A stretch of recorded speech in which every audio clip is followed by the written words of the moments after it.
Paano nga ba maglagay ng maraming text sa ating picture katulad nitong ginawa ko dito na hindi mo na kailangang ulit-uliting i-type ang text na gusto mo? Kung paano ito gawin, panoorin nyo lamang ito. Pumunta lamang tayo dito sa CapCut and then pindutin natin itong photo editor.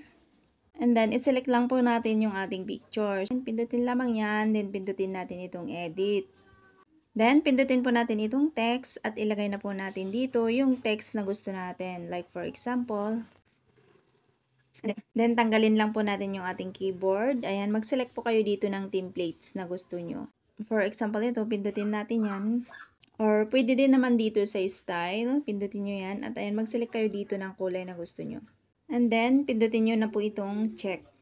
Ayan, hilain nyo lang po siya, i-center nyo lang po. And then, dito sa baba, pindutin natin itong copy. And pindutin nyo lang po ng ilang beses kung gaano karami yung gusto yung text na nakalagay dyan sa picture nyo. Ayan. Kapag okay na, bahala na po kayong maglagay kung saan nyo po siya gustong ilagay. Bahala na po kayo kung ano yung gusto nyong gawin. Ayan. And then, pindutin nyo na po itong export. Pindutin ang done para mapunta po sa inyong gallery. Yun lang, follow and share for more tips and tutorials.